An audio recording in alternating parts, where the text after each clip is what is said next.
welcome to the Cinescape podcast, where we're changing the landscape of movie and TV news and reviews. Good afternoon on a Sunday here from Westville, New Jersey. I am one of your hosts, Sean Harrigan, joined as always by the rowdy Roddy Tozzy himself. Hey, Tozzy. And also today by our Cinescape Jeopardy host, who's going to be back with us today hosting our new trivia game, Mean Pat Mahoney. Hey, it's a Pat Mahoney episode. Holy. All right, good. I'm done. So he's back in. I'm excited.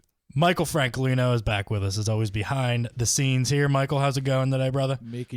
Jesus Christ. Mic Am I check. there? Turn There that we go. Making sure you guys sound good. I don't need to sound good. Who needs Oh, that? sure you do. Nah. Now you see, you make us sound good, but you look good. Ooh, yeah. You know what I mean? What Ladies, are ladies. you meal prepping tonight? Because every Sunday, if you don't know Mike on Facebook by now, Follow him on Instagram. He fucking he'll subtly fat shame you on Facebook by saying, "Oh man, do my meals look good for this week?" And it's like, and you're just like, you evaluate your life while you're, knee deep in like a number 9 from Burger King, and Mike's got all this color-coded Tupperware for the week that's, got egg whites and chia seeds and shit. The funny thing about that is I started doing it, and now people get disappointed if I don't show a meal prep on a Sunday. Right. Like, if I don't post it, they're like, where's it at? We're waiting. Because the fat people on Facebook are like, hey, he's my ordinary hero, and I that's an attainable goal for me. If ladies are listening, if you misinterpreted that means I'm good looking and I can cook. How you doing? Yes. There you go. It's a twofer. Finger fuck Francolino over there, everyone. We'll have more with him on Tozzy Talks later. That was today. my nickname in elementary school. Oh, man. Finger fuck. Well, hopefully there's no small children listening at our sponsor store right now, as Jesus. we have a big announcement to make for you guys. Bill and I recently were in contact with a man named Andy, who is the owner of Alternate Dimension Toys in Newtown, Pennsylvania. We had to go through a portal to get there. Yes, we did. Yeah, we popped in on the other side there, and we now have an official show sponsor of the Cinescape podcast.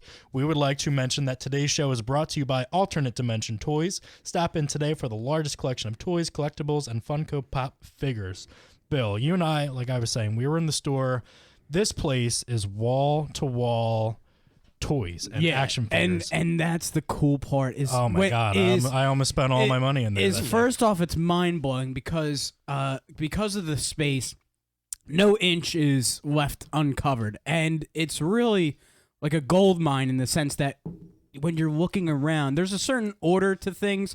However, it's still organized chaos in the sense, because when you walk in, it's stuff everywhere, and you're kind of just trying to pick out the things that you like and love, and it's a proverbial hard-on for toy collectors. So it's I saw the picture, and holy crap, it's the wall! insane, It's from the right? floor to the ceiling. Yeah, he's got yeah. custom shelving that houses all this Yeah, stuff. there's Marvel sections, there's Game of Thrones Oh my sections. God. I gotta get they out have there. everything. Dude, It's that sounds incredible. awesome. I see it. We're gonna get over there and do like a little promo video for him soon, so you can see exactly what he's got going on in there. I would go there, and I'd get all mad because I don't have like stacks of money in the bank to just buy everything. You're wasting it on your Well, meal here prep, I'll do you right? one better though. If you head into the shop and mention our show, you will get a 15% off discount. What? Yeah. What? So a little special promo there for you guys. That's badass. Stop in today, 15% off by mentioning the Cinescape podcast.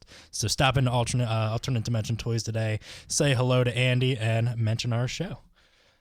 We have a giant show today. Not only do we have our normal... It's huge. It's like China huge. Not only do we have our normal format, movie and TV news, we're going to talk Iron Fist as well, but later on this afternoon, we will be playing our newest game, the first incarnation of the Cinescape Trivia Challenge. Bill and I are going to be squaring off once again. We were shooting some wrestling-style promo videos a little bit ago. So when we get all this up recorded later on, we'll put all that stuff on YouTube, and you guys can check it all out. But, Bill, let's jump right into it. Let's get into our TV Buzz segment. I love that. It's every time. Yes. All right. Let me see what we got. So Jason Isaacs has been cast as Captain Lorca of the Starship Discovery on the upcoming Star Trek Discovery series. Yeah, that's big because before that announcement, we didn't have a captain for the Enterprise, or not. I'm sorry, not at the Enterprise. Force of Habit, the Discovery. So originally the storyline was going to be that the ship was helmed by a lieutenant commander, and now we have this news. What do you think about this? I'm a big fan of Jason Isaacs. I think for this role, it's nice to see somebody of that caliber come to this position. So. Yeah, I've never really seen him in any other kind of roles except for him like being a dick. So I mean, if you see him in things like The Patriot or Harry Potter or whatever he's in, he's just got that like dickhead face too. Yeah, but he carries himself very, very prominently in all those roles, though. So there's certainly that there's that character within him to hold that power. Sure, So, yeah. Naturally, a position like this, is fitting of his persona, I feel. So I guess your audition for being a red shirt on the Enterprise didn't go so well since you're not on that show. No, it didn't. No, Thanks for bringing that up. Sorry yeah, to hear Cody's karate class didn't help him out. Yeah, I mean, you have an impeccable resume. I don't know why. I know. I mean, I guess it's all these indie projects I've been doing, Yeah, we got a couple in the I'm pipeline. like Haley Joel Osment. I can't find a job. All right, let's move along. It's Always Sunny in Philadelphia star and co-creator Glenn Howerton may not be returning for season 13, according to a recent interview. So it's a little complicated. I may seem a little bit evasive here, and I don't mean to. It's not entirely certain whether I am returning or am not. I might be, but I might not be. That really is the truth. Just to be clear, to dispel any potential weirdness, it has nothing to do with my relationship to anyone on the show or Rob or Charlie or anyone like that. It's partially a creative and personal decision. We may be taking an extended hiatus between seasons 12 and 13, so I'm certainly staying open to the possibility of doing more, but there is a possibility that I will not.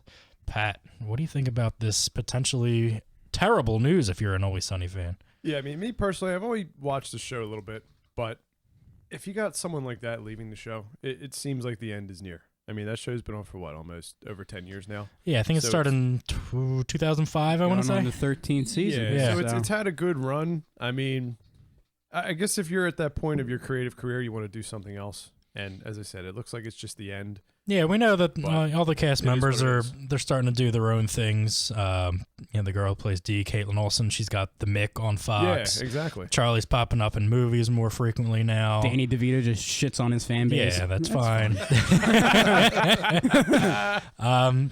If they are going to continue with the show, obviously I'd love Glenn's Dennis character to still be a part of it. But if they're going to start having these guys not on the show anymore, I would rather them just stop making it all together, because you need the core gang together for the show to work. It looks like it's going that way. So you know what this quote sounds like? It reminds me of Ben Kingsley's The Mandarin from Iron Man 3. So it's a little complicated. I hated that. I might be. Mandarin. I might not be. I might be. Well, he wasn't the But then I handled it. I hated that. All right, Bill, read our next story. We have confirmed air dates for the new seasons of Preacher and Game of Thrones. Preacher Season 2 is set to debut on Monday, June 19th at 9 p.m. Eastern on AMC. And Game of Thrones Season 7 will premiere on Sunday, July 16th on HBO. So, you're a big GOT fan, Sean? No. Are you ready? I mean, I am wearing Winter is coming in I'm July. wearing a Game of Thrones shirt. I don't watch the show anymore. I'm a book fan because they very are divergent on the way that their stories are going, and I don't want anything to be spoiled potentially by the book, the shows going ahead of the books. But I know that this upcoming season they're only airing like 6 or 7 episodes instead of the normal full season, and then the same is going to be for season 8, which is going to be the final season. And then they're going to be looking to spin it off into something different afterwards. So, I mean, if you're a Game of Thrones TV watcher, it could be a little disappointing that you're only getting half of a season. But, you'll be getting it on June 19th or July 16th on HBO. So at least you know when it's coming. Preacher Season 2. What are you doing? Oh, we got an aux cord down there. That's not an aux cord. Preacher season 2. I'm very excited for. Yeah, season 1 had its ups and downs, but overall it was a really cool show, and I'm definitely looking forward to that one getting back on the air soon. So yeah, that's what I got for that one. That's what you got? That's what I got. Okay, well, you know what I know Pat finds Game of Thrones ridiculously started boring. watching some of the episodes about a month or so ago. I got 3 episodes in, and I just couldn't. I didn't have the time or patience for it. But everyone I know loves it. I mean, I don't know. Is that here's my question. I mean, since you just watched it a lot, is it more of a good story, or is it just more of a shock value type of show? Because every time you see social media updates like, oh, Game of Thrones out of control because some guy died suddenly. Now, is it more to that, or is it just like no? Maybe the way that the show is going, it could be kind of construed that way. But I mean, in the novels, the shock value adds into the story, and obviously with a book, there's so much more material that can be put on the printed page rather than put on the screen. So you're missing a lot of the stuff that doesn't translate over to TV. So maybe that shock value is kind of, put up ahead of the actual story itself. Putting the pussy on a pedestal. Yeah, it's putting the pussy on a pedestal. I mean, I'll get around to it. I just, the first couple episodes I saw, I'm like, I don't have time for this. Yeah. But it seems like it has potential. I just, a lot of Game of Thrones people will probably be hating on me, but whatever. That's fine. It is what it is. Nerds. I'm here. If you want to fight, let's go. Read the books. Actor Bobby Cannavale has been cast in season 3's Mr. Robot on USA, playing a character named Irving. I am a robot. Also announced was that the season 3 has been pushed back. It sounded like Small Wonder there instead of Mr. Robot. He sounded just like the guy from Grandma's Boy. That's what it sounded like. Please sit on my face. How does he see me? The season 3 has also been pushed back to an October release instead of its customary summer release. Do either one of you guys watch Mr. Robot at all? No. I have. What do you think? I watched the whole first season. I got about halfway through the second season. I need to finish it out. But I mean, I thought it was... It's a good show. Yeah, I mean, I thought it was decent. I mean, I thought it was something very different than what's out there, especially after the season 1 reveal. You knew that, I mean... Things too late for spoilers, whatever. But I mean, like that his dad was dead the whole time. So I thought that was an interesting twist. And as I said, I didn't finish season 2, but I will. But I liked it for what it was. Well, you got time, and it's being pushed back, so you got a little more time to finish that season out. Nice. Bill, read our next one. Oh, the Big Bang Theory spinoff of Young Sheldon has been ordered by CBS. The series will follow a young Sheldon Cooper living in East Texas and attending school, and Jon Favreau will direct the first episode. Jim Parsons will narrate the show. Fail on every level. So this, I'm not sure how to feel about this one. I mean, I watch Big Bang Theory when it's on TBS. I don't watch the new episodes while they're airing. New. Is it going to be some effeminate young kid going Bazinga? Probably. Is that what it's going to be the whole time? Yeah, exactly. I wish they would have gotten Daniel Stern to narrate this like he did on Wonder Years instead. That'd be awesome.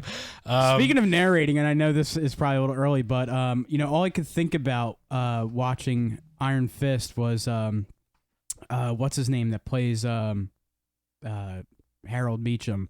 The dude from 300? Yeah, I just thought of him narrating the show the whole time, like Iron Fist and stood up against 300 soldiers. And their arrows blocked out the sun. That guy. Yeah, like King Leonidas. That's all I could imagine the whole time. And the Iron Fist had to take on the Persians. And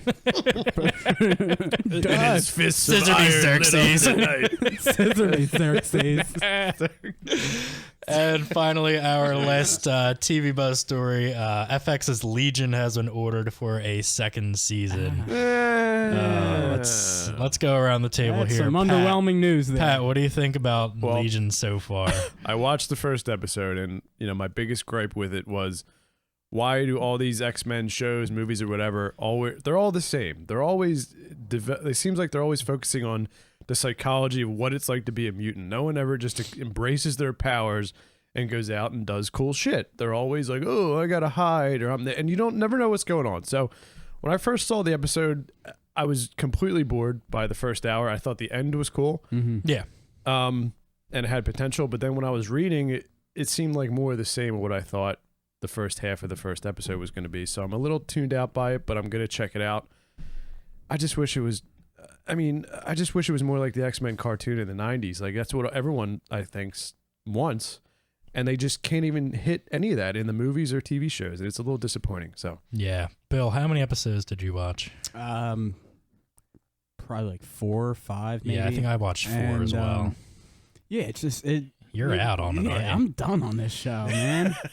done with Legion. Done with Legion. I'm pretty much there. I think I watched 4. My fiance Crystal, after that last one, she's done with it. Like I too. said, the show doesn't need to have any like X-Men origins attached to it. You can make this show standalone, not even know that it was an X-Men based show, and you could still have the same type of success because it's all just like it's mental capabilities and how we're going to overcome, like we were just saying, overcome some of these basic situations. Like when in reality, you want to just see like some superhero shit going down, and you're not getting that. You're getting this cerebral type of storyline. Yeah, they always tease what they could possibly do, and they never do it. But no, we'll have this movies. dude dancing around inside of like a ice cube in this weirdo dimension, talking to a guy who isn't really there. Yeah, Right. it sounds fun. Is that what happens? It's I'm not it's watching awful. the show. And I'm then done. they tease the villain in the show, and people can only imagine who it is. Only diehard I fans. saw who it is. Yeah, Shadow I think- King.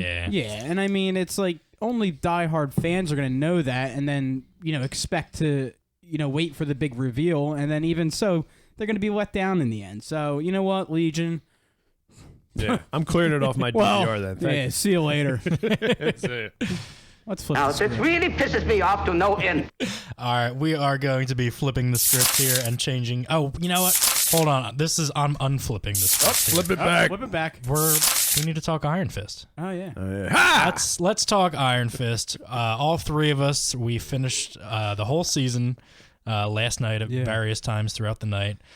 So we were talking a little bit on the car ride down about our thoughts and feelings about it. But let's get into it now on this great forum and platform that we have. All right, Iron Fist review coming at you. Spoilers ahead. All right, so Iron Fist did come out Friday or Thursday at midnight, Friday morning, whatever you want to call it. Yeah. Following in the footsteps of Luke Cage, Jessica Jones, and 2 seasons of Daredevil. Yeah. So the character Danny Rand, Dan we see the Rand. beginning. His family's plane that was en route to China goes down the Himalayas. He miraculously survives. His parents die. He's rescued by warrior monks living in the mountains. He comes back to New York to claim his birthright. I'm sorry, that just got me at the right Janet. Janet. Listen, it's so sad to hear about a little boy and his little airplane On his way to going China. down over the land of China. I really feel sorry for this little boy. Chad. Okay? It's sad. That just got me. Unfortunately, there's a wall now, and he's gonna have to get over the Great Wall Of Janet. of China. And there's no way out. Well, he does because he comes back to New York. He did. I don't know how, but he did. He's a really remarkable He must boy. have figured it out from the Remarkable boy, Mexicans. Danny Rand. I spoke to him. He's a fantastic human being. He's of the most omnipotent of beings, and it's really quite a spectacle to see that this young boy has made it all the way back from China. Okay, he's made it back from China. Okay, and now unfortunately, I can't deport him. We're gonna have to insert him back into society, into the corporate tax structure, and that's just how it's gonna be. How it's gonna be. Okay. All right, now that we've got a political take on it, let's get into our thoughts and feelings about the season. We're going to talk about where we think that it could lead to from there. We know that it's the last series before Defenders coming out this summer.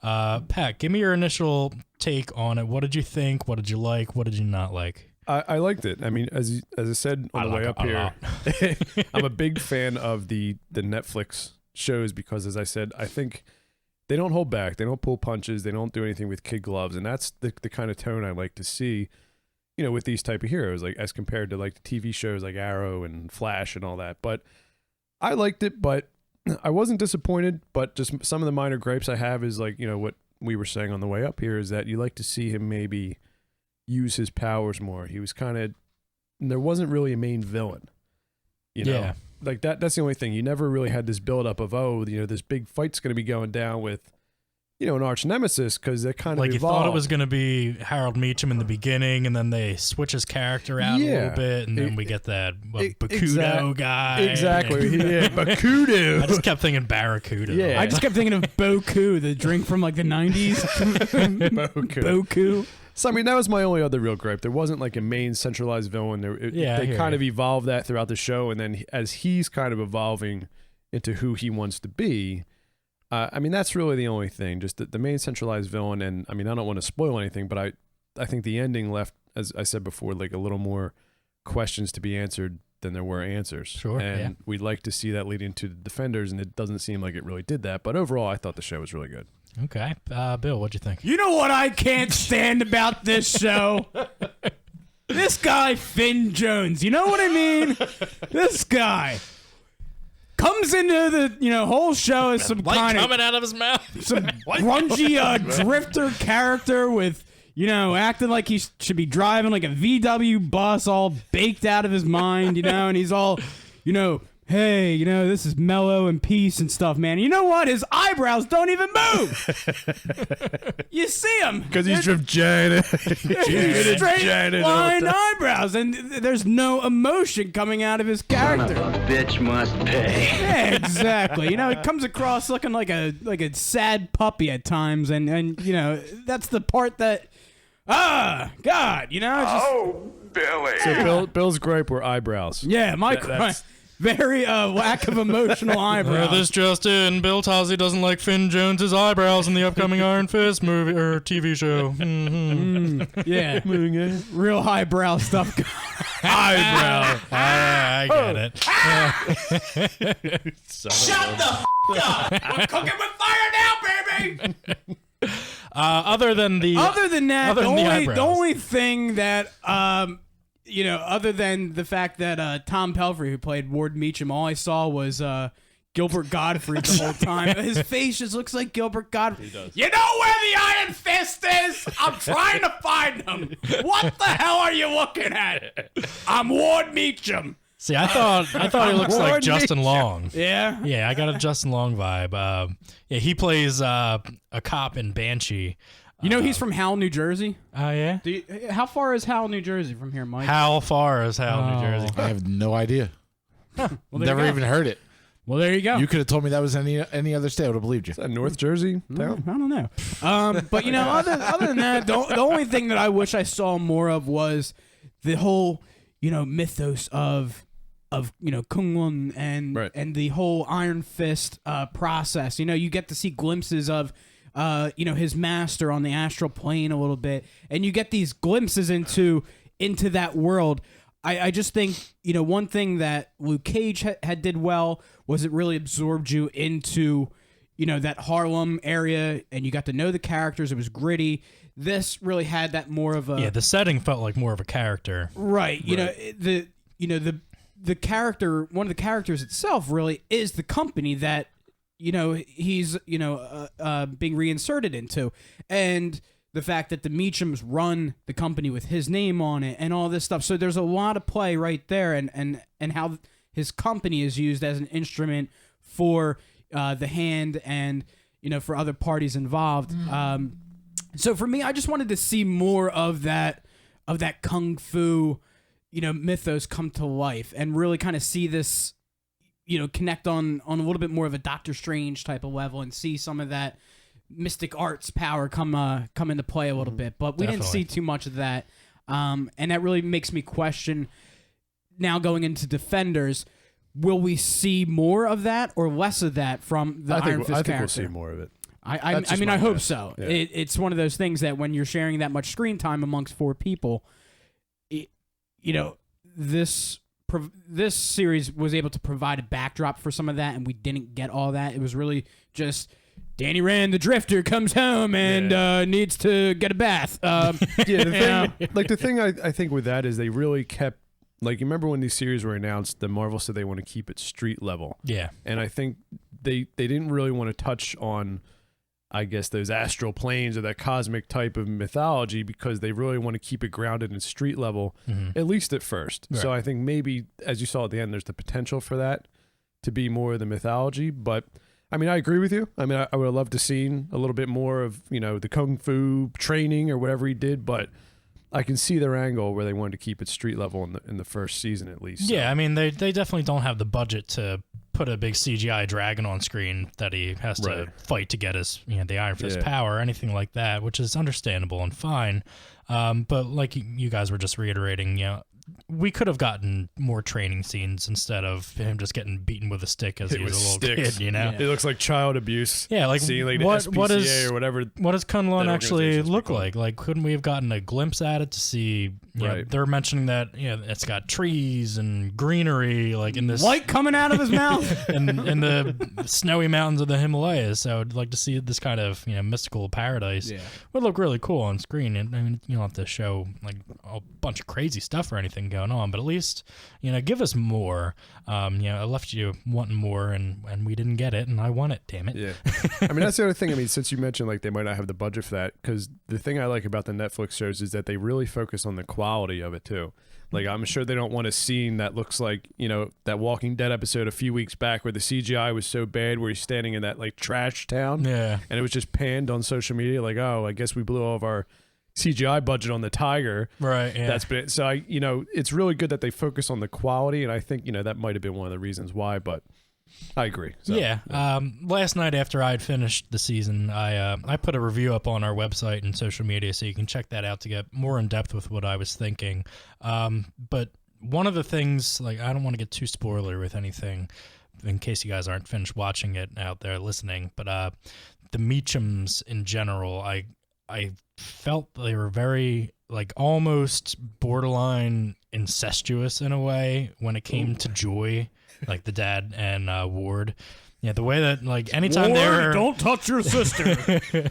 Like, the way that they all interacted with her, like, they were either, like, really, like, close face-to-face with her, or, like, being really, like, handsy, like, rubbing and, like, touching shoulders. Joy up to the elders.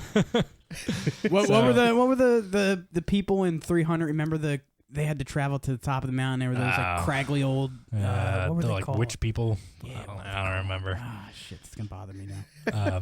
But yeah, that just came off as a little bit weird. I mean, there is like a Game of Thrones connection with Colleen Wing, and you know she was on Game of Thrones as well as Finn Jones as Loras Tyrell on Game of Thrones. So maybe that like incestuous brother sister kind of thing like could have shown through a little bit. But I'm glad they didn't go in that direction for Iron Fist. Yeah, but overall, I think I gave it an 8 out of 10 as my rating. Yeah, I definitely enjoyed it a lot more than the critics said that I would. You know, the early responses for the show weren't all that positive. But I think that was just a lot of backlash over that whole casting controversy in the beginning. I think that a lot of critics just kind of wanted to pan the show without really seeing all the episodes and giving it a full chance. But, you know, I mean, the way I see that is like Marvel was sticking to their source material. I mean, yeah, you like to see more diversity or whatever, but I mean, when you're sticking to the source material, to me, there's no argument in who's casting there or not. So I think that's what a lot of that Sitting was. at 8.2 on IMDb right now. So. There you Yeah, go. from the fan stuff I read, they really liked it. So that's what does it for me. So what I want you guys to do listening out there, let us know what you guys thought about it. You can either comment on our review article that's up on our social media, or just leave us a message on Facebook or Twitter. Let us know what you guys thought, how far into it, if you didn't finish it yet, that you are, and you know, your general thoughts about the series so far and where you think it's going to go heading into the Defenders. China.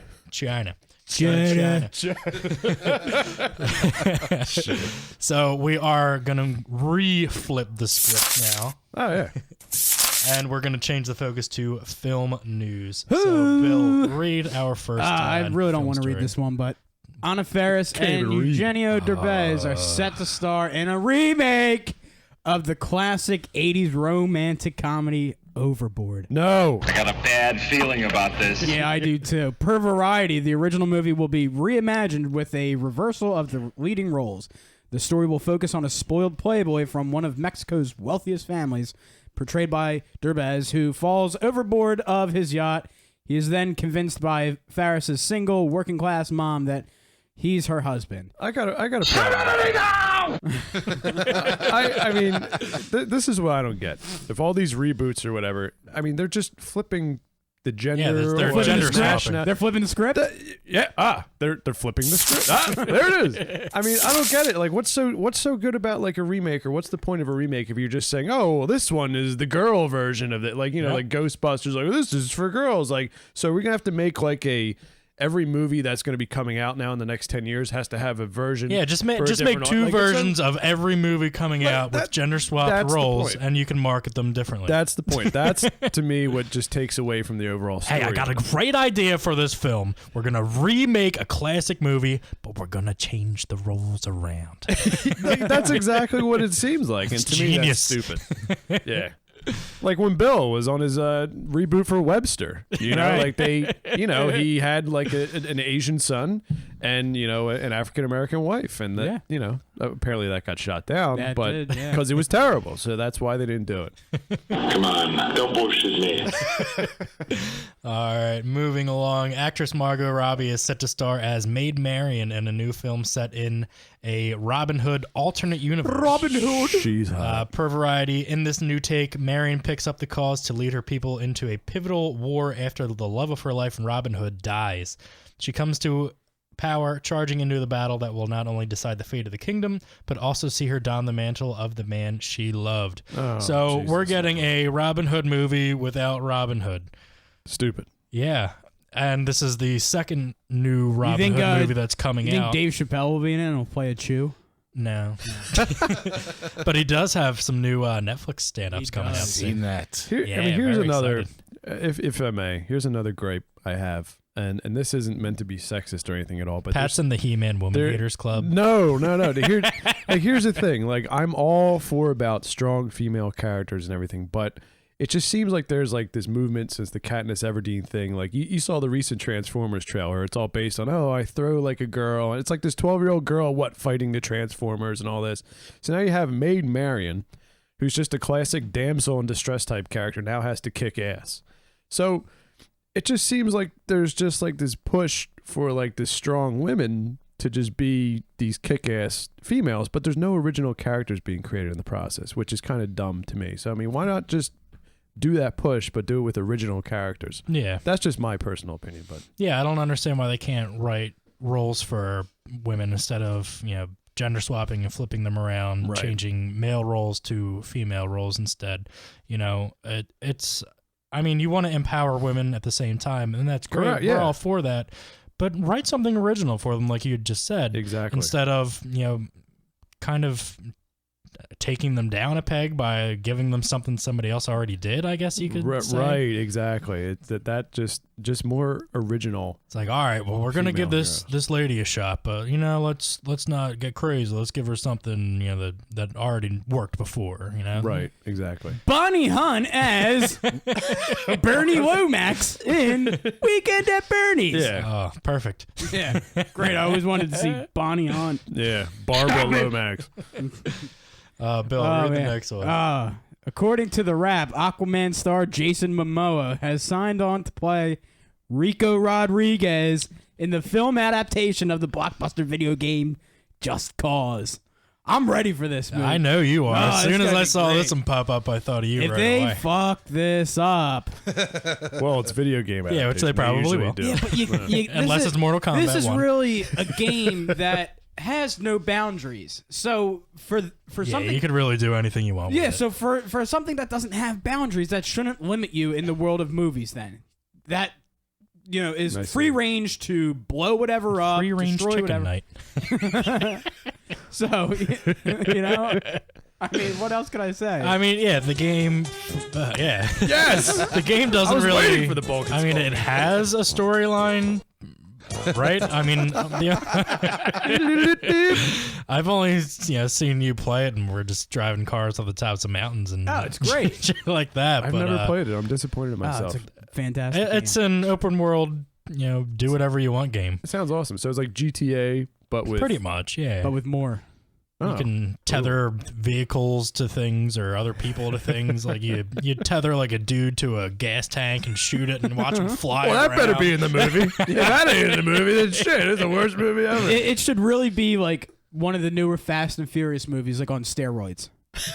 They're getting ridiculous, is what it seems like. Those Fast I and don't Furious watch movies. them. I mean, they're not bad, but just the trailers they're not alone, good. it just looks, yeah, it's just out of control anymore. Yeah, not what a people fan. can do with a car. Coming this fall, new Fast and the Furious, starring Vin Diesel. Oh, boy. You think this song's gonna be in the Power Rangers movie? Oh, if it is, Well, I this is guess the we'll greatest find thing. out on Wednesday when we go Like see they're it. just bumbling through the courtyard. Are they even in the movie? I don't even think there is a hey, ball Trini. pushing kids down and shit. That's what I want to see. That's bring back bullying in movies. I've been a big fan of that. Well, when we had Eric Cohen from Nostalgia Fest on, we had brought that fact up. Bill, you did about Billy Zabka. Yeah. You know, the whole anti-bullying thing that we have now. You know, he made a career on being a bully in his movies. It's great. So you know, his whole career has been discredited and made a sham of. But we also, before we continue on, we wanted to mention. Up on our Facebook page right now and on our website, you can find the contest that we just put up to get free autographs from every celebrity guest that is going to be in attendance of Nostalgia Fest, starting on April 8th, 7th, 8th, and 9th. Yeah. So it's 2 weeks from this weekend. It's located in Bensalem, PA. Different guests including Gary and Jake Busey, Vanessa Angel, Tia Carrere, Ken Watanabe, Dennis Hoskins, Dustin Diamond, Screech from Saved by the Bell. Screech stabs So all somebody these on people are Christmas. going to be there, and if you fill out our contest form by just subscribing to our social media and YouTube channels, that's on the contest page, you will be entered to win free autographs from every celebrity in attendance. The only catch is that you must be in attendance on Saturday, April 8th, to be able to claim your prize, and you can get your tickets for the event by going to nosfest.com. I think tickets are pretty cheap. They're like $40 for the day. Like It's a day nominal. pass. Yeah, so go ahead and get your tickets. Don't buy drugs for a day. No, yeah. Save yourself the trouble. Come meet some great 80s and 90s celebrities, and you also have a chance to get free autographs from every single one of them that are going to be there. So we just wanted to make you aware of this great contest we have going on. They should really raffle off the actual knife that Screech stabbed somebody with. Autographed. If that was given away at Nosfest, dude, he should auction that off. Like, how great would that It'd be great if we- I own the knife that Screech stabbed somebody with on Christmas You Eve. know what I want? I want the sword that the dude from Power Rangers killed his Oh my roommate God, with yeah. that he just got put in jail for. Yeah. Pledge your allegiance to me. No way, Goldar. No way. We shall soon see. That's classic. Do you even recognize yourself, Tommy? Do you see what It's still going on. you used to be, Green Ranger? Goldar's talking mad shit. Do you recognize yourself, Tommy? Yeah, you got me, Goldar. You're real bad, buddy. You know what I always wondered? How come sometimes he had wings and sometimes he didn't?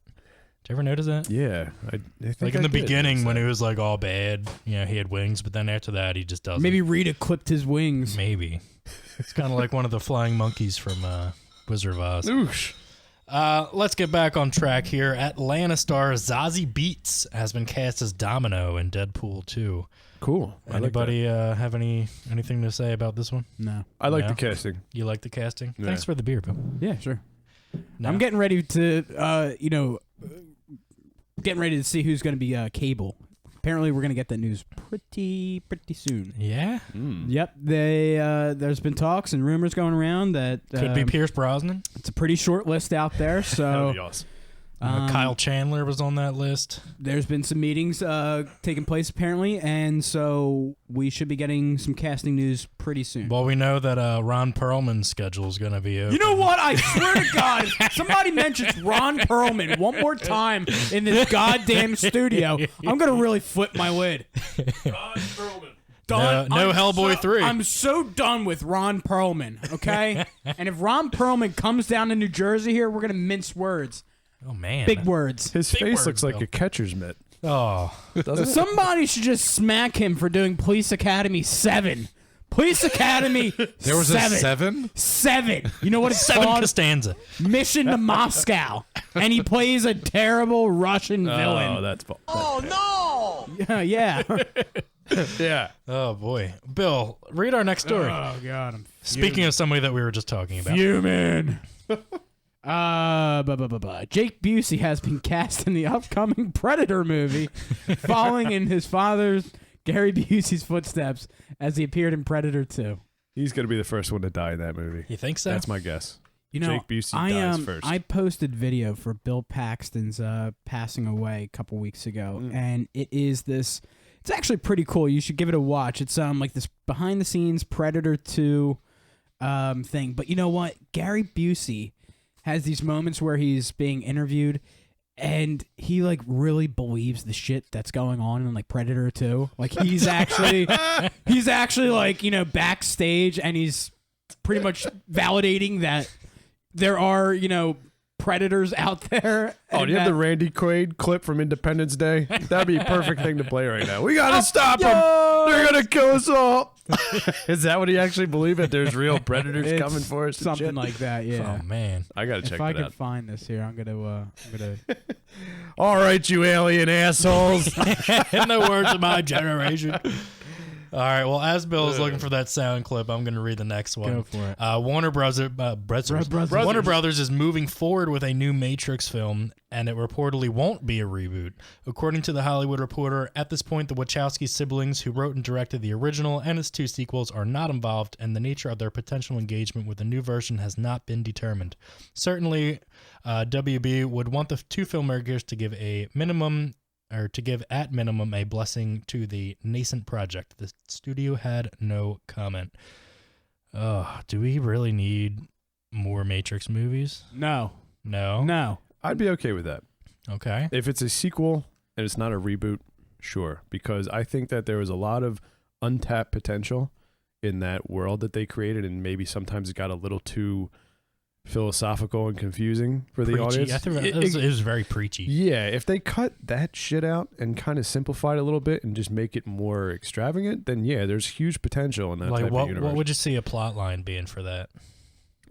Get rid of that old guy that was just sitting in the room with all those flat screen TVs. Remember, like he was just talking in like poems or whatever the hell he was saying. Like, Yeah. just keep it simple. Like, there's a machine world, and it's the machines versus the humans. They want to just have total extinction. Like, there's no other stupid things they have to put in there to make it like, oh, well, the machines are doing this because of some philosophical. Like, no one knew what the hell this guy was talking about.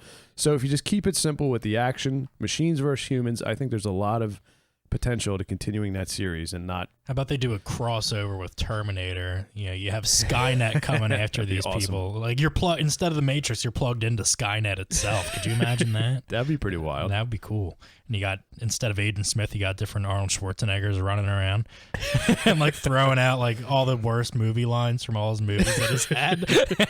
That would be solid. But yeah, I mean, as I said, if it's a sequel and they do it right and they just keep it simplified, but Stop whining. yeah, then I think it would be okay. All right. Bill, are you having trouble over there? No, I'm just trying to find the. All right. Well, we're 2 stories past that now. So Yeah, time's up, buddies. He's running up behind. Aquaman has been pushed back from its October 5th, 2018 release date to December 21st, taking the place of the newly vacated spot from Avatar 2. Pat, what do you think about this move? As we've heard lots of this kind of stuff coming from DC. I mean, as long as it's not another script rewrite, then. It's not. There's nothing. But who knows with them? Yeah, You know, I don't know. if they're pushing it back to make a more quality movie, then okay. You know, I don't have a problem with that. But if they're pushing it back because they don't know the direction they're going and they're just throwing darts at a dartboard and hoping that something hits, which is what it seems like they did with Suicide Squad, is what they seems like they're doing now with the new Batman movie, then what the hell are they doing? Right. So just push it back for the right reasons, not because they don't know the creative direction they want to go. Bill, speaking of a future movie that you're going to fall asleep in, what do you think about this news? That is fucking Billy Dozzie sleeping in movies. Which movie? Aquaman. I got pushed back 2 months. I'll be asleep during it. I really don't He know. fell asleep while I was reading that story. I'm sleeping during. I'm sleeping during all these DC movies, Yeah. man. It's terrible. But Predator 2, man. Oh, I'll be awake for that one. Predator. I mean, where's the volume? Come on, man. I need some volume here. You got volume it's over your there computer. for me, Mike? Your volume's up. All the way up? Not up. You want me to Can you blast turn it up more? Well, it's easy. Okay. We're going in after another world life force from another galaxy that has a self-defense mechanism that we don't understand. It's intangible to this time and space. It's actually from the theory of relativity and from the theory of quantum mechanics. Take those properties and equalize them, and you have the quantum theory of gravity, which is a discussion of how this universe started and how it will end. The Predator knows that information already. It is our job and our objective to go capture the Predator, sit him down, have a talk with him, find out why Hey, he Predator. does what he does, how he does what he does, and All where right, he now, gets the listen up, weaponry Predator. and the defense mechanisms he uses in order to obtain his goal. Jesus. And that is our goal.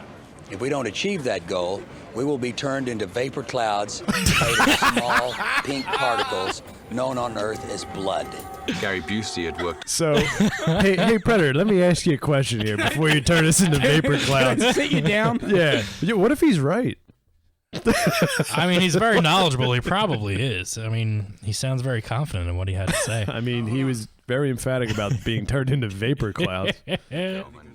That's the best thing I ever heard Quite a this character. week. No, I think it was good. I just need my glasses! What the hell's happening? See the glasses? You see what happens? You get in the movies and what happens? You get some sunglasses that cost $5,000. You lose them in the chopper, they take them away, you never see them again. They say it's an e-ticket ride, but it's not. It's a Fox ticket ride, and I'm having a ball. But Gary had What the hell? Well, we're most likely going to have the opportunity to sit down and talk with Gary my God. at Nostalgia Fest. gonna be So Ask him about those vapor clouds. Do yeah, we not definitely forget will. and see if he still believes that. that's going to be great. I can't wait to sit down and meet him. clouds. It's going to be hilarious. That's awesome. Our final story of the Flipping the Script segment. Speaking of that October 5th release date that Aquaman has now vacated, Sony is reportedly ready to set a Venom movie on that date, taking the spot left by Aquaman. So this is, over the last couple days, this story has just come out. We know that they had originally wanted to do a Venom movie a few years back, as well as a Sinister Six movie, and that kind of all got pushed back when the Sony Marvel deal had gone through. But it sounds like they're really hell-bent on doing another Venom movie. We're not sure if it's going to be connected to the MCU in any way, if it's going to be its own standalone movie, if Spider-Man will even be involved in any capacity, which would make zero sense. Exactly. So, Bill, let me know what you're thinking about a possible Venom movie. I think that this has been a long time coming. Far from the Topher Grace version that we got in Spider-Man 3. Yeah. Hey, my name's Brock. Like, get out of here. Brock. Shut up, Foreman. Yeah, before I kick your ass. Put my foot up your ass. I think segmenting it away from the MCU a little bit and bringing it, integrating it at some point into the fold is the right way to do it. We also heard rumors that this new movie Life with Ryan Reynolds could possibly have some sort of prequel tie-in to the movie somehow. I mean, that's only speculation. It's more right of now. like a fan theory going around right now. It's a nice fan theory, but because it sounds like it could fit, and the writers did not discredit that either. And that is also a Sony movie as well. Because, like we were saying, in a Prometheus type of atmosphere, It's not marketed as something, right? but So it showing that science of something, that little bit of exploration, Science. and stumbling upon something that's poetry in motion. You blinded me with science. science. To have that sequence set up, something that's otherworldly without getting into anything comic book just yet, I think would really, set a nice, dark tone to the Venom character. Darkness. Rather than just, oh, hey, I was delivering pizzas and I found this symbiote. Hey, like, Oh my God. Pat, what do you think about a Venom spin-off movie? Stupid if it's not attached to the MCU. Yeah. I mean, we're in the age where superhero movies have shared universes and comic book adaptations have shared universes. So if you're making something of a villain, a major villain of a major character that has nothing to do with that major hero character or the shared universe that he's now joined, then what's the point of making it? Like, what is this, 2005 with the Fantastic Four movie? Like, nobody cares, So It's like, let's do a Joker movie and have no involvement with Batman let's just whatsoever. have Joker like doing exactly. Like Yeah. it just sounds stupid and it just sounds like a waste and just sounds like another fail. But maybe I'm wrong. But I just feel that the shared universe thing, especially with these type of characters, is the way to go. Now, if it was some other publisher, like a Dark Horse comic character or something, I can understand. Sure, not I would being be part of all the shared for anything. it if it was going to be tied in with Spider-Man, and Spider-Man. it's done Spider-Man. down the line. I mean, we're just getting Spider-Man reintroduced into the MCU. We saw him in Civil War for however 15 minutes or so. Right. He's getting his own movie this summer, but it's way too early to be introducing a Venom character at this point where we haven't even gotten his own solo spin-off or solo movie yet. And how are they going to incorporate him being a Spider-Man villain if he's not at all connected to Spider-Man? Exactly. I mean, that is the core essential part of him. He comes to he's to battle Spider-Man. Yeah. So here's my question: if it's not connected to Spider-Man or any way, shape, or form, so how does he become Venom with the type of Spider-Man like powers? Yeah, Because if I mean, you he's not remember- going to look like Spider-Man, Right, because if you remember from Venom, when the suit was on Spider-Man, he kind of that's how the suit was going forward because, Right. it kind of took part of Spider-Man's powers and all this. Yeah. So what, it's just going to be like, it just happens to be this thing from space that happens to have the same powers as Spider-Man, Yeah. who doesn't exist in this world. Like, that's just so stupid if that's the case. So Yeah. I hope that it just doesn't even And I happen. just hope that the symbiote doesn't make whoever its host is, just strut down the street, super cool with eyeliner. Yeah, that Yeah, too. that bullshit. Dancing Get that at outta jazz here. clubs or Yeah, whatever the hell. get That outta was here. just crap. Embarrassing. Terrible. Terrible. All right. We are going to End the show for a little bit. Yeah, we're take gonna a- preface this for Michael. We're gonna go way overboard today, brother. So I hope you're strapped in. We're billing this as a two-parter today. yeah. So we're gonna look to part 2 here. We are going to be getting into the Cinescape Trivia Challenge. Oh. So it is going to be myself versus Bill in a battle of wits. Well, not really. Trivia challenge. Shits. But we're going to be going off against each other with movie and TV trivia questions.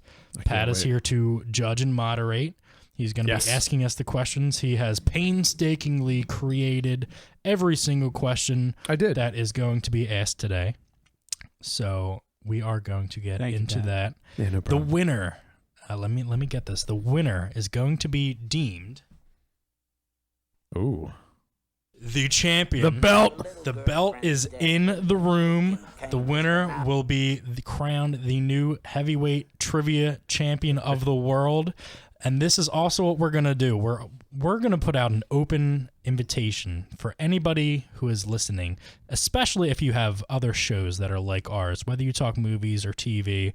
We want you to come in to play either one or both of us at the same time. If you have a co-host, if you have more than one person that you guys work with as a team, come on in. Come on down. We'll penetrate you right here in the studio with our knowledge and our wit. So come on down to get penetrated trivially. But we want to start our own trivia competition league. That is our goal. So we want to get you guys involved at home, whether you're listening online or whatever device that you're listening on, maybe even the Toxic Radio app that you're listening on right now. I love the Toxic Radio app. It's a great app. It's a digital enhanced device for the what century are we in? 21st century. What century? And we're the current generation that has lived across two centuries right now. That's great, isn't it? That's crazy. It's nice. We were live during dial-up internet. I know. Yeah. We were live before the internet. We were. You know, I feel like I Wow, jerked we're off a old. lot longer back then because of the fact that, you know, how long it took for pages to load. Yeah, especially Right. if like you just had like JPEGs and Right. they took 5 minutes to load Bitmap like files. a third Well, of the if you picture. remember before that, the key source was the scrambly, porno channel that Yeah, came in. we've talked extensively about scrambled porn back in the day. Mike told us about how he unscrambled it for the first time. Yeah. Oh, Mike. My dad had got this scrambler box from work. Yeah. The And pirate box. If you got home from school before anybody else got home, woo! Ooh, I was actually Spectrovision. I was just re-listening to the episode that we were talking about this on last night. I was cracking Late at up. night, nice. Oh yeah, it's definitely good stuff. So I mean, our generation has jacked it to more shoulders and Jacked it. other non-sexual body parts than Half anybody else in the history of humankind. So take that Jesus. for what it's worth. Oh, my God. Put that in a box and bury it. Open it up years from now. This is what we used to jerk to. Hey, remember when we looked at that boob that wasn't really a boob? It was this bald guy's head. And for a limited time on the website, you can get the Toxic Radio fleshlight. I wish that we'll put that along with some scrambled up porn in the Cinescape time capsule Nice. and bury it somewhere in Cinescape. Westville. Yeah, that's Cinescape all the way. A lot of swamps out here we can bury it in. All right. So like I said, the belt is on the line today. The open challenge has been laid out for anybody else who wants to come in here thinking they're bad, thinking they know more trivia than And if we you other do. lame-ass podcast people think you got what it takes, you come on over to the Cinescape studio and get your ass kicked. That's basically right. what that is. So today we are going to put on a trivia clinic. Pat has the questions ready for us. Let me go over some of the rules that we are going to be dealing with. So the trivia rounds today, they're going to be 5 altogether. So let me read you the premise. So the Cinescape Trivia Challenge will test movie and TV knowledge between 2 competitors. The game will last 5 rounds. The competitor with the highest overall score will be deemed the winner. Round 1 will be a TV trivia round where we will each be asked 5 TV-related questions. Each question will be worth 1 point. So we are going to keep a running tally of how many points that we have accrued throughout the game. As we get to each round, we will read the synopsis for the rules of each round. So we're going to stick with round 1 first. Like I said, it is TV trivia. We're going to get 5 TV-related questions, and we are going to take it from there. Bill is getting our point score board up on the big board here in the studio. Second round is movie trivia. He's got the best handwriting on these things. He really Better does. him than me. Mine's awful. Round 3 is guess the clip. What? Guess. Oh, No, the clip. The clip. Get your mind out of the gutter, Michael. Just making sure. Round 4 is the betting round. Yes. And round 5 is pick a category. So as we get to each one of these, like I said, I will read the premise for each one and how they're going to work. But we are going to start off with round 1, TV trivia. And like I said, each competitor will be asked 5 TV-related questions with each correct answer worth 1 point. There will be a 10-second time limit to answer. So you only get 10 seconds. If you got nothing after that, you get no points. Bill, are you ready? Ooh. Oh, here we go. I know I'm ready. Ooh. I'm ready, brother. Pat, are you ready? I'm so ready. I remember that when we did the little preliminary round of this, it didn't really end so well for Bill as No, he I was know. either. Bill's been holed up in his apartment for the last 4 months. He's been doing nothing but looking at trivia websites. He's been doing online quizzes. He's been going to Quizzo nights at local bars. He's really trying to polish up his game here, so he's ready. I think he even had to take a nice swig of a super hot sauce last time. Yeah. So I really hope. So I don't know if we're that gonna doesn't have matter. like a little side bet as Yeah, to who, probably shouldn't. any kind of punishments or this thing anything. off. But Yeah. let's get right into this. I'm really excited. Here we go. Ooh, Mike, who do you got as the winner coming out on top of this? Let's pick a guy. The way Bill's looking at me, I think I should pick him. I You think you'd pick Bill? think he's going to beat me up in the parking lot. Ooh, so Mike is. I'm gonna go with Bill. Mike is betting for Bill Tazzi. Yeah, very interesting. I always choose the underdogs. So there we go. You should put a poll out there on Facebook for us. Who's gonna win? I should. You should. I don't know how to do that. You create a. We should. Create I don't know how poll. to do that. Awesome. I've honestly never created a poll. The one time Sean did it, I'm like, how the hell did he do that? Magic. All right, so I you ain't got guys, time. you guys ready for the first let's do it. question? Let's do this. All right, as Sean said, you have 10 seconds to answer. Please write your So answers wait, down. is this one question for both of us, or do you Yeah, have different I questions? will be asking. Very good. I'll be asking the question to pose both of you. Okay. In the first 2 rounds, you guys have 10 seconds to both write your answer. Show me the answer. I will tell you who's right and who's wrong. Okay. And then we'll take it from there. As guess the clip will actually be a buzz in. So the first one to buzz in on guess the clip will be, obviously. I forgot a buzzer though, so we're just I gonna don't have have to a buzzer either. Why don't we we'll, just like, why don't we bang just the do table the or same something. thing for the whole thing and just All whoever right, well- answers, if you get it wrong, you get it wrong. You don't get a Okay. point. All right. Okay, right. well, let's do the same thing. And then the betting round, obviously, you bet your points at that time. And All then right. the final category, I think we're going to do random numbers for the pick a category, and then we'll just take it from there. Let's Okay, go. so the first one, this is posed to both of you. Please write your questions down, and you'll have 10 seconds to answer. The first question here in the Cinescape Trivia Challenge is the TV theme question, and it is on Family Matters. What is Carl's occupation? Family Matters, Carl's occupation. What is that? You have 8, 7, 6. All right, answers, please. Bill says police. Sean says cop. I'm going to accept both as correct answers. You are correct. All That right. is 1 point for Sean, 1 point for Bill. Oh. It's okay, Bill, if you made it police as in plural, but okay, sure.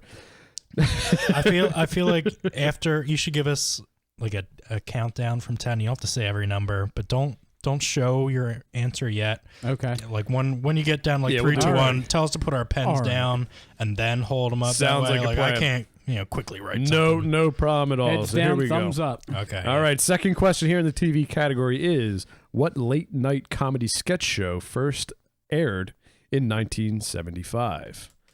You have 10, 9, 8, 7, 6, 5, 4, 3, 2, 1. Answers, please. SNL for both Bill and Sean, and that is correct. SNL is the correct answer. First airing in 1975. A point for each. You guys are doing a great job with those whiteboards. We know our trivia, Pat. Third question in the TV category is The Simpsons first debuted as a short on what variety TV show? Bill was trying to look at my answers there. I saw him. I saw it. 10, 9, 8. If you need me to repeat the question, I can. 7, 6, 5, 4. All right. Pens down. Answers, please. Sean says Mad TV. That is incorrect. Bill said Laverne and Shirley. That's incorrect for both of you. The answer is the Tracy Ullman Show. Oh. Ah. Laverne and Shirley is not a variety TV show, Bill. That's more of a sitcom type deal, so that's wrong. So no points for either of you there. Okay. All right, so number 4 I on the did not TV know question. that. This is going to be another Simpsons question. So how many fingers do Simpsons cartoon characters actually have? You have 10, Simpsons did it. 6. All right, looks like you're both ready. Pens down. Answers, please. 4 and 4. You guys are correct. Point for each there. They do have 4. Yeah, I don't know why, but no cartoon characters ever in any cartoon. You know, my stepdaughter actually just Ever have gave the me right the amount. reasoning why that she had looked up the other day, and I forget exactly what she said, but she got it. Huh. She schooled me a little bit. Good job, Alyssa. Hey, Bill, here's a question you might like. Laverne and Shirley takes Laverne and Shirley takes place in what U.S. city? Laverne and Shirley takes place in what U.S. city? Give you about 5 more seconds here. 4, 3, 2. Pens down. Answers, please. Sean said San Francisco. That is incorrect. Bill said Milwaukee, and that is correct. Woo! It's pronounced Milwaukee, Milwaukee. which is Algonquin for the good land. The good land. So after the first round, we have Bill leading Sean by a score of 4-3.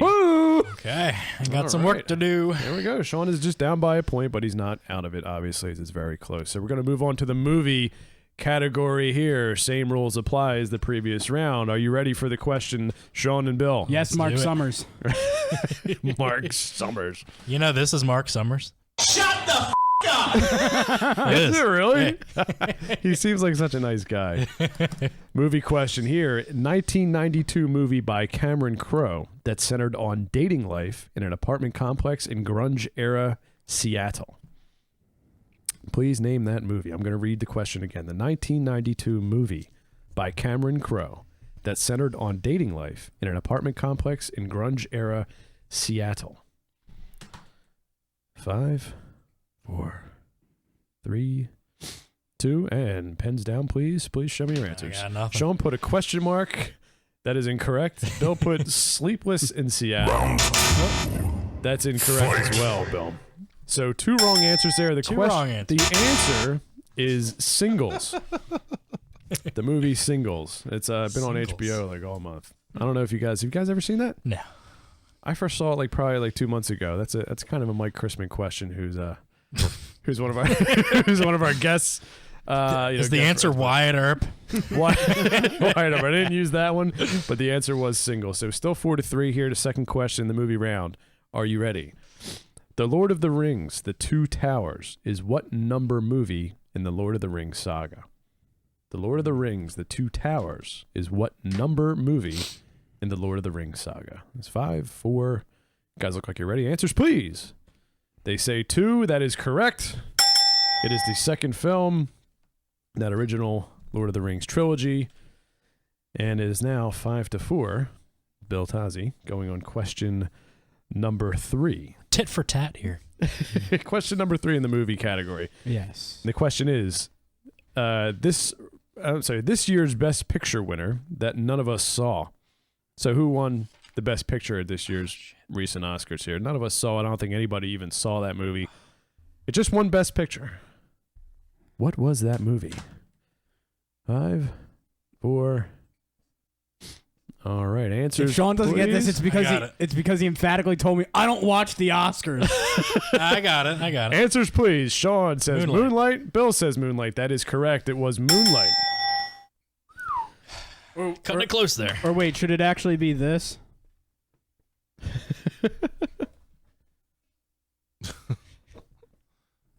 What is he writing over there? I know He's what he's writing a writing. friggin' paragraph. La La Land. Oh, I get it. He crossed out La La Land I wrote the fuck up. and wrote. Yeah, way to go, Warren Beatty. How embarrassing was that? That wasn't his fault. That's kind of. That was. Just I'm ridiculous. owed. I'm Yeah, too owed. oh, you didn't win. Didn't Steve Harvey just do that in like a beauty pageant? Yeah, but you know what? It wasn't Warren Beatty's fault. It was the actual People who give out the cards, Yeah, like, oh, read this. Like, come on, how hard? because they have 2 stage Stop hands. whining. And There we go. All right, the 4th question in the movie round. It is, what was the first official DC Extended Universe movie to be made and released? What was the first DCEU movie? 5, 4, 3. All right, ready for the answers? I'm ready. All right, Sean, what do you got? Oh, Bill's still writing. Oh, Bill has Batman vs Superman. That is incorrect. Sean has Man of Steel, which is correct. That's a tie ball game. It is a Sports tie ball fans. game, 6-6 here, and the Cinescape Trivia. Okay.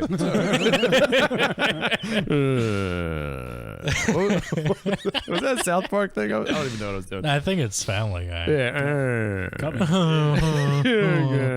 Anyway, question number 5. What was the name of the monkey in Aladdin?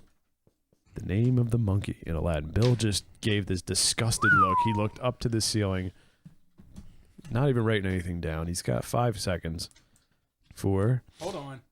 Telling me to hold on. He's writing way too much. I think you're right about that. All right, answers please. Sean says Abu. Bill gives the name of a movie. Dunstan checks in. That's wrong. It is Abu. All right. Sean is taking the lead, 7-6, and that will do it. That will do it for the movie category. So after 2 rounds here, it is 7-6. Sean is now leading Bill, and we have our guess the clip category, which I will try to bring up here. So see if you guys can hear this clip here. We will play for you in just a second, and please. All right, the rules for this round is a sound clip from either a movie or TV show will be played. The first competitor to buzz in with the correct answer, write it down, we'll get 2 points for a correct answer. An incorrect answer will result in a loss of 1 point. There will be a 5-second time limit to answer. Yeah, the sevens, man. You know, the new technology. So if we could have a moment here just to show why the iPhone 7 is really an inferior piece of garbage. That's aux cord free. Working in a radio studio here where, an auxiliary cord has been around for, I don't know, maybe like 100 years, and iPhone decides to do away with that, leaving us null and void of any sound clips through your phone. So I'm going to play it into the microphone here. So, like technology. I said, Gotta love it. Correct answer will result in 2 points. An incorrect answer will result in a loss of 1 point. Ooh. So we're doing upping that. the stakes a two, little bit. okay. All right. 2 points for a correct answer, -1 point for incorrect. Are you guys ready for the clip? I'm ready. Let's just hope an ad doesn't play here. Come on, you son of a bitch. Here we go. Looks like there's gonna be a brawl. Put the bottom of it to the front of the microphone. There you go. Rolling Stone, street fighting man, G7. You just hit G8. If you like pina coladas, bring it on. What movie is that clip from? Answers, please. You guys both say Dirty Work. That is correct. Woo! Dirty Work it is. That's 2 points, you said, John? 2 points. 1, 2. Saigon whore who bit my nose. Jimmy, let's go. Jimmy. That's such a great clip and a great scene by the late, great Chris Farley there. Such a shame. We always lose the good guys way too early here. So now this is the betting round. Round 4. All right, Sean, I'm going to ask your wager first since you were up by 1 point for a score of 9-8. Okay, let me just read the rules for this round. Prior to the question, each competitor will wager points to bet. There will be a minimum of 1 point and a maximum of 5 points. Both competitors will be asked the same question, and we will write the answers down. There will also be a 10-second time limit. An incorrect answer will deduct the number of points wagered from the competitor's total score. So if I bet 5 points and I get an incorrect answer, I lose 5 points. Okay. So that's huge. Choose wisely. All right. So are you going to read the your bets out loud, or are you just going to put them on? Write them down on your thing. Don't say them out loud. Write them inconspicuously? Just write in the corner or something. Don't cheat either, dicks. Okay. You guys ready for the question? You put your wagers down? Mm-hmm. Okay. You know what? How about we show you? Show me the wager. Don't show each other. Don't We'll show just each other. You. All right, Sean and Bill. I'm going to put a little note there. And here is the question for the betting round. What is the highest grossing movie of all time? Keep in mind this has been adjusted for inflation. So the highest grossing movie of all time. 10, 9, 8, 5, 4. This is a little tricky one, I thought. It's a little deceiving, but you got to keep in mind that it's been adjusted for inflation. A little bit of a hint. Okay. Sean, your answer, please. Avatar. Avatar, incorrect. Bill, Avengers, incorrect. So that was a -3 points for each. Was it Titanic? It was Gone with the Wind. Adjusted for inflation. Yeah, that's Avatar was actually number 2. So that's a pretty good guess. And I don't know why it was number 2. I thought Avatar was terrible. But all right. It's Pocahontas in space. Pocahontas in space. So after the betting round, it is now 6-5. Sean with the lead. And here we go. We're going to go moving on to pick a category.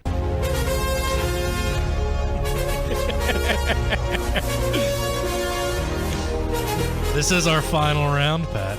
Final round. So we have categories. I have them numbered 1 through 13. So, Sean, how do you want us to do this here? We will... Did you say 13? 1 through 13. Okay, so each of us will pick 3 numbers between 1 and 13 with each of the numbers corresponding to whatever category you pair them up with. So we're not going to know what they are beforehand. Each correct answer will earn each of us 1 point. So we can get a category that we don't know what it is beforehand. So, Sean, since you're in the lead, do you want to just pick a number first, and I'll read the question? Well, I'll pick 3, and then Bill will pick 3. Okay, so Sean, go right ahead. Pick 3 numbers here. I will pick 7, 2, and 12. 7, 2, and 12. And then, Bill, why don't you pick your numbers? I'll go 3, 3, 8, and 11. Ooh. 11. 11. Okay. You see, while most blokes are playing, they can only go up to 10. However, These go to 11. We're able to push it that little extra bit and go to 11. So we don't need our boards anymore since we're going to be Gotcha. giving So the these questions. are these 1 point questions or 2 Yeah, point they're questions? all 1 point. They're all 1 point. Okay, Sean, we will start with you. Okay. You picked number 2 in that category. Can you tell me what the score is right now? What Yeah, is sure. It is 6-5. Okay. Sean, you are up by 1 point on Mr. Bill Tazzi over here. All right. And the first question you picked, category number 2, is movie quotes. Okay. That quote, "Aim for the flat top." What movie is that from? For the flat top. Aim for the flat top. Yeah, Bill, you can try it too. Oh man. Aim for the flat top. If he doesn't get it, do I get to steal? Nah. there's No, no steal. unfortunately not. Ooh, 5 seconds. We're aiming for the flat top. 4, No. 3, 2. Nah. No? The answer is Ghostbusters. Ah. Aim all for right. the flat top. Aim for the flat top. Do it minus Okay. points here or no? No, Just no keep- minus Okay, points. keep it even Minus kill. points. All right. Hey, Bill come on, Tazzi's Bill. getting a phone call here. Phoning a This friend. is trying phone to a friend help round. Bill here. So, Bill, you are up next. You chose category number 3, and that is a Seinfeld question. Ooh. Oh, here you go. Jake Jarmel. Now, here's the actual question. Jerry's girlfriend, in which he did not know her first name, that rhymed with a female body part. What was his girlfriend's first name? Dolores. It is Dolores. You are correct. Dolores. It's Dolores. Mulva? Sean, you picked category number 7, and that is cartoons. Okay. Are you ready for your question? I love cartoons. The question is the random escapades of Stan Smith, CIA agent, dealing with family life. What is this cartoon? American Dad. You are correct. It is American Dad. It's a great show as well. I don't watch that one, Pat. Well, it's good. It's basically like Family Guy. Yeah, it's basically like Family Guy. Bill, Yes. you are up now. I Your am. category was number 8. Yes. That is 90s sitcoms. Oh, nice. The question is, well, please name the show in which I'm referencing. The question, all it says is the guy who just could not lose. Parker Lewis. Parker Lewis can't lose. You are correct. He just couldn't lose. Parker Lewis just could not lose at all. Alrighty, Bill, it's your question again. You had category 11. It's the horror. What's the score right now? Is it tied? Yeah, we're all tied up at 7 Ooh. here. So, Bill, you had category 11, and it's horror. Here is the question. Please name the movie. The famous slasher flick based off a 6-year-old who killed his 17-year-old sister Judith. What is that movie? That would be Halloween. You are correct, Bill. It is Halloween. Bill is now taking the lead, 8-7. Sean, this is the last question here. So if I get it, we're gonna need like a bonus question. Ooh, So we I can. guess you can. I have many more questions here in the All right. categories, and this is big. If you do not get this, Bill Tazzi will no be pressure here. the Cinescape Trivia Challenge champion. What would you know about pressure? Well, I have kissed a man. Oh, Sean, Not in real life, Mike. Are you ready for your question? You're Sean? that man, Mike. I think so. This is a very big question here. Okay. Do you realize how big? We're just gonna get on with it. The famous director category is what you picked. Sean is groaning here. Bill looks like he's smiling. Bill's anticipating a win here. And here is the question. Here are the movies that this director has directed. I'm going to name them. Just please name me the director. E.T., Jaws, Schindler's List, Jurassic Park, and Hook. That's Steven Spielberg. Come on. You are correct. We have a tie at 8. Sean, that's a huge answer right there for you. Is it all That's tied big. up? So It's big one, now, Pat. how about this? We have many categories left here. Mike, we're going to ask you to pick a number. I'm going to read whatever number Mike picks from the category, it's going to be posed to both of you. Okay. Write your answers down like round 1. Is this going to be sudden death or?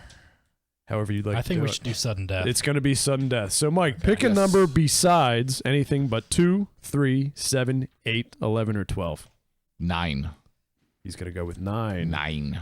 Yeah, you would. They catch a 9er in there? 9, and that is the category of Star Wars. Here is the question. You will have 10 seconds, just like round 1, to write your answers and show me. And the question is, what is Luke Skywalker's X-Wing call sign in Star Wars? Luke Skywalker's X-Wing call sign. I think I have it. It's 5, 4, 3, 2. Are we ready? Bill, read yours first. Bill? Red 5. Red 5, you I said say? blue 5. Red Bill Tozzi is correct. It is red. It is red 5. And Mike has picked the correct winner Red October of standing Bill by. Tozzi. Red 5 standing by. Simply Red standing by. Big Red Oh, standing man. by. Man. Red 5 So, standing by. I mean, it was a very, very spirited contest. Bill Tozzi took the lead with that sudden death. Congratulations to Bill. In case you guys don't know, I've been ripping Bill all week because of his performance last time. He has redeemed himself. He is the champion by a score of 9-8. What a spirited contest. Congratulations to both of you there. I got to give it up for him. Very Thank you. good. The redemption feels good. And then Feels Bill's good. going to have himself a beer there as he is the champion of the inaugural Have a Cinescape few. Trivia Challenge. Where's the belt? That one? There we go. You know, I don't want to do this, but you know, fair is fair. Bill, here you are. The belt is yours, my friend. Oh, yeah. You know, when I set out late last week, and I was reading all kinds of questions, yeah. Oh, and you know, reading old TV guides. TV guides. Yeah, I had a whole stack of them, yay high! And I read them for hours, and I accumulated a lot of knowledge. Yeah, and that's why I have this belt today. Yeah. Oh, so thank you, President Jack Tunney. Jack Tunney. Congratulations, Thank Bill. you, thank And, I look forward to doing this with you guys again. Thank you for having me back as the host.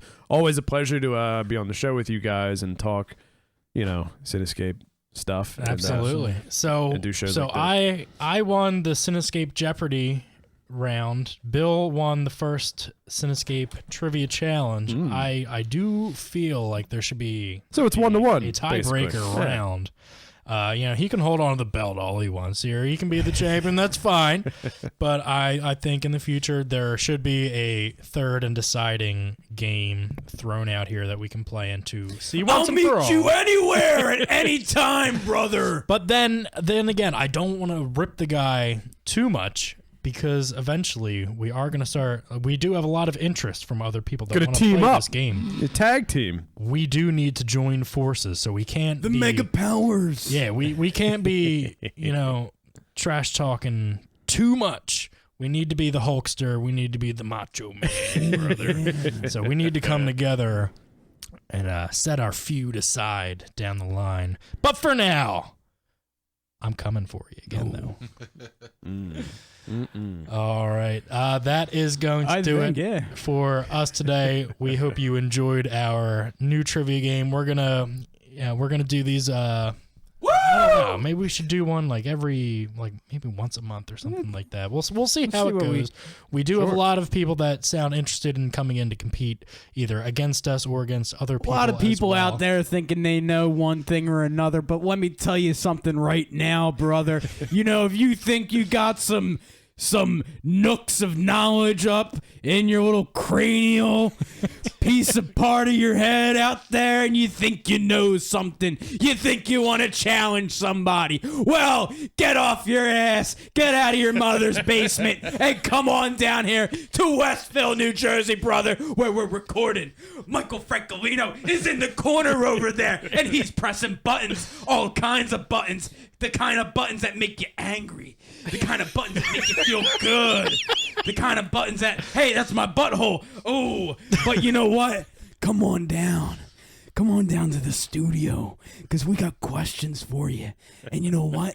If you don't know the answers, we'll give you the answers. Yeah. That sounds like a pretty steep challenge. Yeah. Oh yeah. Oh my God. I like it. We're gonna be taking. This is gonna sound weird. We're gonna be taking on all comers here. Oh, yeah. Wow.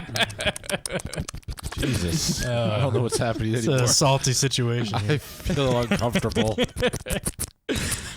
I need an adult. Help! I need an adult.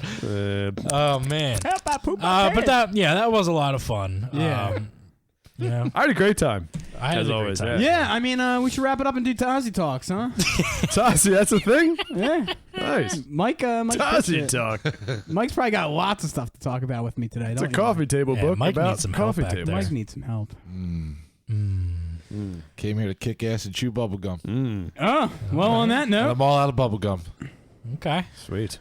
well, as we wrap up, I think it's, everybody should know that. Well, hold on. First, we just want to mention our great show sponsors. sponsors one more time. Alternate Dimension Toys in Newtown, PA. Like we were saying, go in and check out this incredible store. Talk to the shop owner, Andy. He'll be more than happy to help you out in anything that you're looking for. Toys, collectibles, action figures, Funko Pop figures, whatever you want, they got it. Mention our show for a 15% discount and stop in there today. I'm going. I'm definitely going. I bought 2 things while we were in there last time, so I got a get my- Black Bolt Pop and Iron Fist. How many of those do you have now? I Do you have an believe I'm estimated at count? Like 104. Jeez. Yeah. Nice. So yeah, I'm gonna need some of his custom shelving eventually here. Oh, he's got custom shelving? Oh yeah, he's got shelving everywhere. Dude, that's huge. It's That's crazy. huge. I'm definitely going. I got to start my little room there with all my little geek stuff. So I'm definitely going to pay that store a visit and mention All right, this yeah, podcast. stop in 16 North State Street in Newtown, PA. Nice. So I'll stop be in there. today. Bill, anything else? No, I'm good. Okay. Michael, anything else? No. No? All right. Well, we are going to be back. We're going to come back next week, not in 2 weeks, right, Bill? Yeah, we're going to have an extra show next week. Yeah, bonus show. You're telling me this now. Yeah. All right. Breaking news. Breaking news. Mike finds out when you all find out. Yeah, Bill, we have a special guest calling in next We do. week. We Tell have Mike who it is. We have a contestant from Sci-Fi's Face Off. Oh, cool. Yeah. I love that show.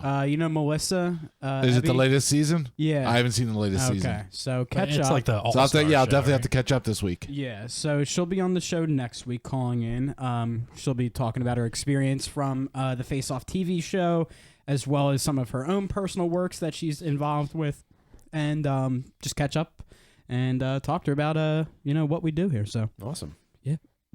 All right. Well, that is going to do it for us today. We just wanted to make sure that you guys are following us on all social media. Check us out on Facebook, Twitter, and Instagram. The links to all of our social media pages will be attached to the show description below this video or iTunes podcast, wherever you are finding us online. Make sure you're subscribing to us on iTunes and YouTube as well. Check out our Nostalgia Fest giveaway contest for those autographs like I had mentioned before, and we will see you guys next Sunday.